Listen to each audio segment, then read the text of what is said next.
Great. I'm really excited to introduce our presenter, Daniel, who has been serving as a GrizzlyCorps Fellow with the Lost Sierra Food Project and Plumas Charter School in Quincy, California. Daniel was born and raised in Oakland and received a bachelor's degree from the University of California, Santa Barbara. And he is interested in community-oriented food systems, place-based learning, and traditional ways of land management. This year, Daniel has been working on expanding access to local and healthy food to underserved communities, while also working in the Plumas Charter School system to promote outdoor and environmental education. So without further ado, I'm going to pass it over to Daniel. Hello folks. Go ahead and share my presentation. Cool. So yeah, this year I was working at the Lost Sierra Food Project in Plumas Charter School, like Jasmine said. Thank you for that introduction, by the way. Um, I decided to title this Learning to Encourage Learning in Plumas County because uh, it turns out teaching is not easy, and encouraging folks to want to learn is can be a pretty difficult task, but so rewarding um, once you kind of get there. Um, so first, just kind of a little overview of Plumas County. Um, if you haven't heard of it, you that's pretty normal. Um, it's way up in the Sierra Nevadas. It's about an hour and a half from anywhere, an hour and a half from Chico, hour and a half from Tahoe, and an hour and a half from Reno. Uh, and it I've kind of thought of it as a county with a very proud past and a very uncertain future. Um, the Maidu have lived here in these mountains and valleys for thousands of years, stewarding the land for themselves, the land, and future generations. And in the late 1840s, the gold rush kind of kicked off, and actually our state motto, Eureka, comes from Eureka Peak, which is just down the road from Quincy. Um, and That led to the extermination of most of the Maidu folks in the area, the relocation of a lot of them too, and the termination of a lot of their land management practices that had been practiced up to that point. Um, After the gold rush was kind of petering out, timber became the main kind of industry in the area, taking advantage of all the healthy forests in the area. And more recently, cattle and ranching have become the most kind of common industry. People here are very proud of this place and their pasts in general. Um, while oftentimes those prides kind of clash, everybody's currently facing very similar issues, namely natural disasters in the form of largely fire, and how to mitigate those issues when they come.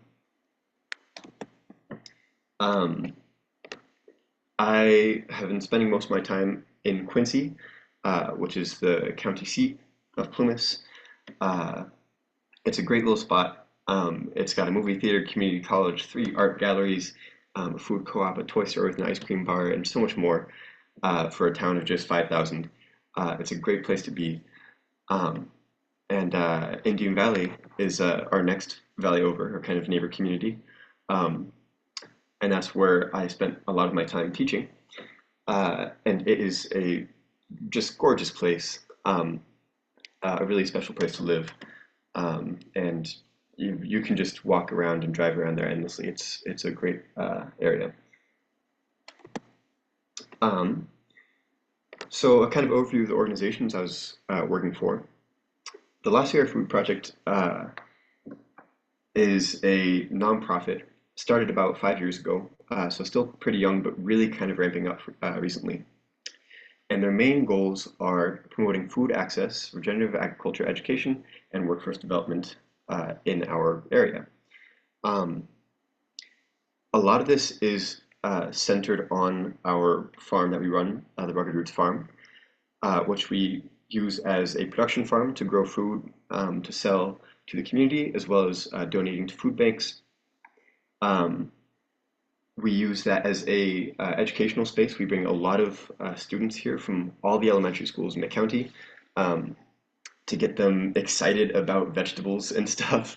Uh, and uh, we host a farm camp over summer that is a great kind of place for students to learn more about agriculture, the plants around them, uh, to enjoy eating them and cooking with them, and just a generally kind of very healthy space. But we also uh, serve a lot of higher education um, with our program as well.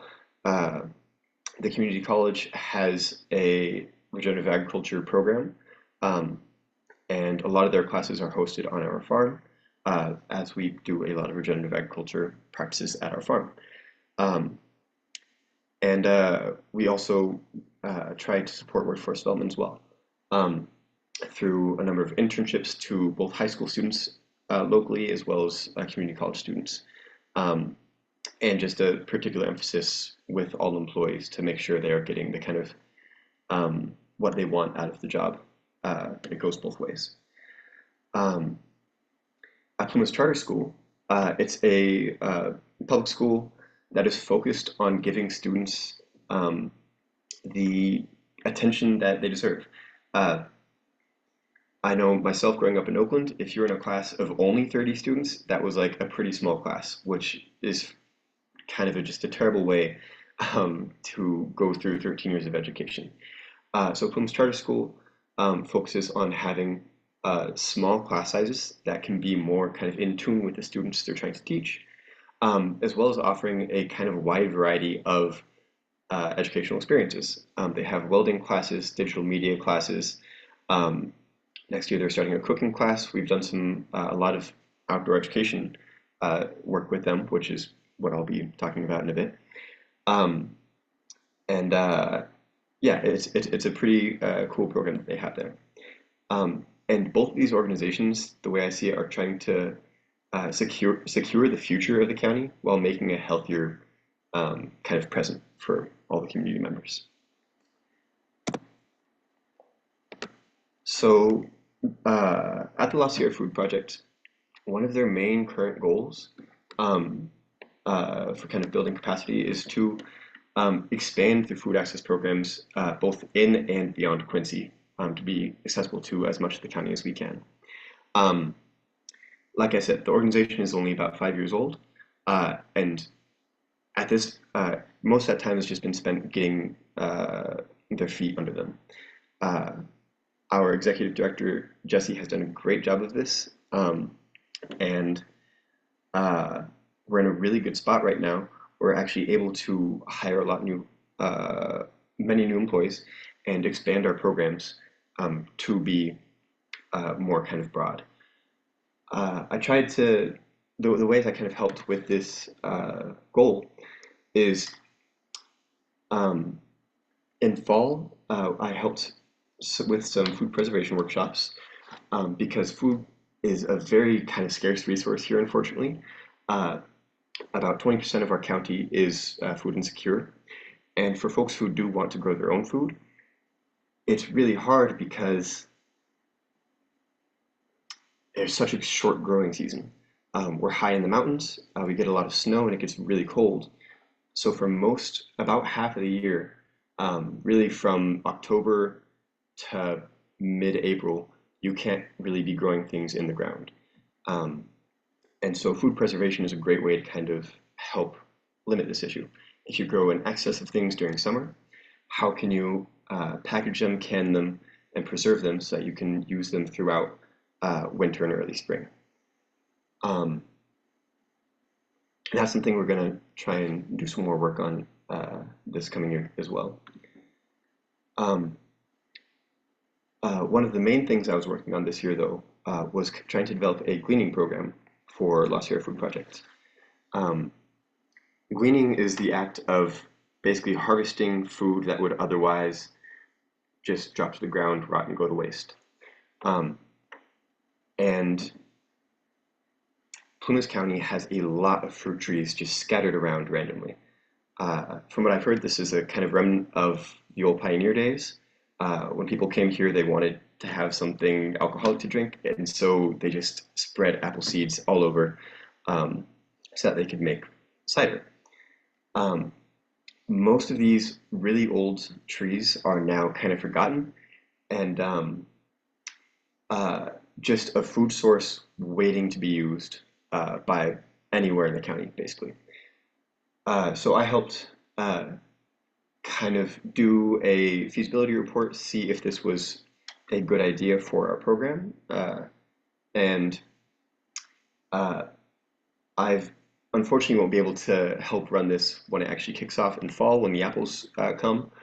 Um, but I've been trying to set up one of the other employees of the food project so that they have a smooth time running the pilot for the gleaning program in fall. And lastly, I spent a lot of time just on the farm, learning how to grow things and just helping produce as much as we can, so that way there's as much as possible for the county to enjoy. Um, a lot of people need food, and so we are trying to help fill that gap in what way we can. Um, Moving on, the Plumas Charter School. Um, what I was mostly doing here was helping my supervisor, Courtney Gamola, with her outdoor education program. We don't do in-classroom teaching like most teachers do. It's not like a year of biology, uh, but instead we take students from all grades out on trips throughout the year, as well as bringing new experiences to them at school.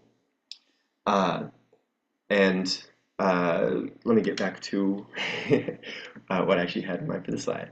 Uh, so the main kind of goal for me this year was just to help expand the range of activities that we could do. Courtney's only one person, and there are three different sites for the Plumas Charter School, ranging from K through 12.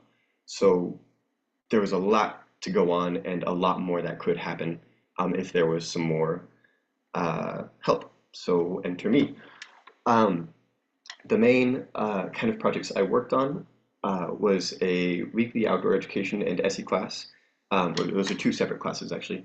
Um, but this was with third through sixth graders for outdoor education. We'd get them outside, um, often teach them something about the outdoors. Um, I'd often try and make it not super technical, but more about observing and being in the space and being mindful and present there um, in a way that hopefully they would be able to enjoy that more in the future. Uh, and SE was an environmental studies class, kind of beginner environmental studies class for the sixth graders. Um, uh, those kids were all a blast, and I really enjoyed working with all of them. Um, uh, we also did an amount of engagement with kind of fire skills and fire in general. Um, Plumas County was hit really bad by the Dixie Fire, which is, I believe, the second worst fire in California history. And in fact, one of the main population centers, Greenville, was basically leveled by the Dixie Fire in 2021. Uh, and so I spent a lot of time working at the Indian Valley Academy site, where a lot of those Greenville kids went. Um, and so there's an amount of just kind of exposure therapy almost for a lot of students who a lot of them literally watched their town burn to the ground. Um, and so some of this was just going to places uh, that had been part of the burn scar, um, and just having them be in that space, but have other things going on that aren't directly related. Uh, but there's an amount that was more kind of practical, and we'll get to that in a second. And the last kind of main thing we did this year was exposure to outdoor recreation and just kind of getting out to cool places. We got to bring two different groups of kids to Yosemite, which was really fun, and they all really enjoyed that. Um, there was one kid who on the last day uh, told me, "This place is awesome, but I really just want to go home and sleep in my bed." And the next week when I saw him, he said, "I want to be back in Yosemite so badly. What am I even doing here?" Um, but yeah, we've gotten them out mountain biking, rock climbing, trail building, all kinds of really cool experiences for them. Um, and yeah, just a little more on the fire skills experience. But this is the thing I think I'm most proud of this year, or one of the things I'm most proud of at least. But we got the students first in fall to all take part in the Basic 32 and to get that certificate. In that bottom right corner, you can see all the students in a room going through the course. And later in spring, we had all of those same juniors and seniors from the Indian Ballet Academy site take part in a prescribed fire at our Plumas Treks event, hosted in Greenville, the same town that burnt down. And so I've never seen these students more focused as when uh, the fire touched the ground and they all realized that yes, this is happening and yes, this is our responsibility. And I think that was a really good way of exposing them to prescribed fire, which is gonna have to be a serious way of dealing with our current forest issues. Um, and that was most of what I had, just a little bit of reflection, but I'm going to be continuing working at the charter school next year. Um, the split position was a bit frustrating, but I think because of it, I got to have so much more breadth in terms of all I was able to see in this county. I got to work with the Plumas Underburn Cooperative, the Audubon Society, Public Health, the RCD, the college, all kinds of organizations here, and meet so many cool people. So yeah, I'll go ahead and stop there and open it up to questions if we have time for that.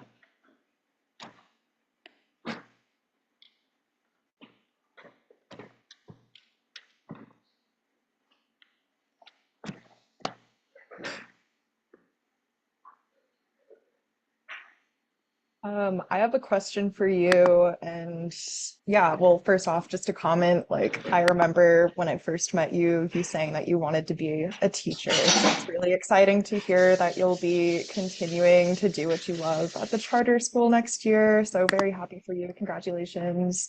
And yeah, my question for you is just I believe I saw that there's going to be a GrizzlyCorps next year at La Sierra project, and I'm wondering how you're setting them up for success and um, any tips that you have for them. Heck yeah. So yeah, the Lost Year Food Project is I'm their third Grizzly Corps employee, and every year so far they've had a split position, La Sierra and someone else. Next year they're going to have a full-time Grizzly Corps person. Um, and I've been talking a lot with the person who's going to be their supervisor about what that'll kind of look like. It's going to be pretty different. There's going to be a lot more time and responsibility because it's going to be full time. Um, but I believe they're going to be kind of taking on some of the gleaning program that I helped set up. They're going to actually be doing some garden education as well, um, separate from what I'm doing, but pretty related. Um, and yeah, I'm going to just try and be as available as possible. So if they have any questions about anybody, um, they can ask and kind of get the lowdown that I can offer.